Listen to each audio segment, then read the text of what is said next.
Hello friends, this is Bapi Sardar. Welcome to my channel.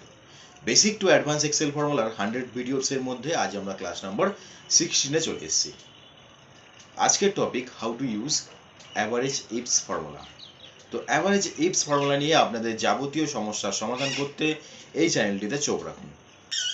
এবং এখনো পর্যন্ত যদি চ্যানেলটি সাবস্ক্রাইব না করে থাকেন এখনই সাবস্ক্রাইব করে এই চ্যানেলের সদস্য হয়ে যান।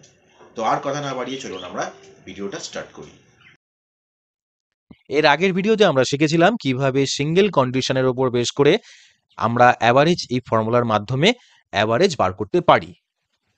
আজ আমরা মাল্টিপল কন্ডিশনের উপর বেস করে কিভাবে অ্যাভারেজ ইপস ফর্মুলার মাধ্যমে আমরা অ্যাভারেজ বার করতে পারি সেটাই শিখব এই ভিডিওর মাধ্যমে।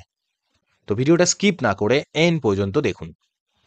এখানে এই সিটের মধ্যে কিছু ডেটা আছে, যেমন ইয়ার, সিটি, আইটেম এবং কিছু টোটাল অ্যামাউন্ট। সাপোজ আপনাকে বলা হলো যে 2022 সালে সিটি কলকাতার টোটাল অ্যাভারেজ আমাকে এখানে এনে দাও। তো এটার জন্য আমরা কি করি?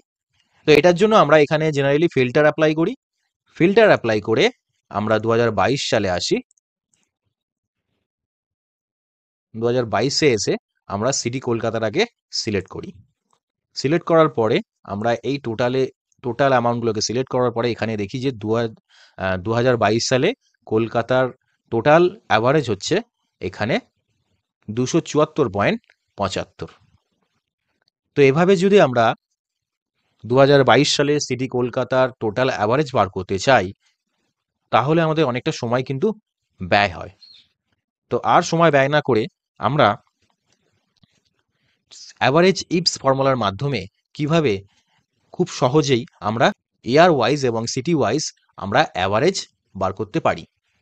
তো চলুন ভিডিওটা আমরা স্টার্ট করি। তো সবার প্রথমে আমরা এখানে একটা ড্রপ ডাউন ক্রিয়েট করব। তো ড্রপ ডাউন ক্রিয়েট করার জন্য আমরা ডেটা অপশানে যাব। ডেটা অপশান থেকে ডেটা ভ্যালিডেশন থেকে আমরা এখানে লিস্ট চুজ করব। এখানে চাইছে সোর্স, তো আমরা যেহেতু ইয়ারের ড্রপ ডাউন করতে চাইছি তো আমরা এখানে ইয়ারের এই রেঞ্জটা পুরো দিয়ে দেবো। দিয়ে ওকে করলে আমাদের এখানে দেখুন ড্রপ ডাউন চলে আসছে। এবার আমরা একইভাবে সিটির ড্রপ ডাউনটা করে নেব। সেম ডেটা থেকে ডেটা ভ্যালিডেশন থেকে এখানে আছে আমরা চুজ করব লিস্ট, আর এখানে আমরা এই সোর্সের জায়গায় এই সিটি এই রেঞ্জটা পুরো দিয়ে দেবো। দিয়ে ওকে করলে দেখুন আমাদের এখানে চলে আসছে সিটি কলকাতা আর 2022 সাল। এবার যদি আমরা এখানে অ্যাভারেজ ইপস ফর্মুলাটা অ্যাপ্লাই করি দেখুন কি হয়। Is equal to average ifs bracket open average range. তো অ্যাভারেজ রেঞ্জের জন্য আমরা টোটাল অ্যামাউন্টের এই রেঞ্জটা দিয়ে দেবো, কমা দেবো ক্রাইটেরিয়া রেঞ্জ 1। তো ক্রাইটেরিয়া রেঞ্জ 1 এক্ষেত্রে আমাদের ইয়ারের এই রেঞ্জটা, কমা ক্রাইটেরিয়া 1। তো ক্রাইটেরিয়া 1 হচ্ছে আমরা যে ক্রাইটেরিয়া রেঞ্জটা চুজ করেছি এর মধ্যে 2022 সালের আমরা অ্যাভারেজ বার করতে চাইছি। তো এখানেই আগে থেকে আমরা ড্রপ ডাউন করে রেখেছি, তাহলে আমরা এই সেলটাতে ক্লিক করব, কমা দেবো ক্রাইটেরিয়া রেঞ্জ 2। তো ক্রাইটেরিয়া রেঞ্জ 2 এক্ষেত্রে আমাদের সিটির পুরো রেঞ্জটা, কমা ক্রাইটেরিয়া টু এক্ষেত্রে আমরা দেবো আমরা যে ক্রাইটেরিয়া রেঞ্জ 2 এর জন্য এই সিটির রেঞ্জটা সিলেক্ট করেছিলাম এই সিটি থেকে আমরা কলকাতার টোটাল অ্যাভারেজটা বার করতে চাই। তাহলে আমরা এখানে আগে থেকে ড্রপ ডাউন করে রেখেছিলাম, তাহলে আমরা এই সেলটাতে ক্লিক করব। ক্লিক করে ব্র্যাকেট ক্লোজ করে এন্টার করলে দেখুন আমাদের এখানে অ্যান্সার চলে আসছে 274.75, যেটা আমরা আগেই অ্যান্সার পেয়েছিলাম।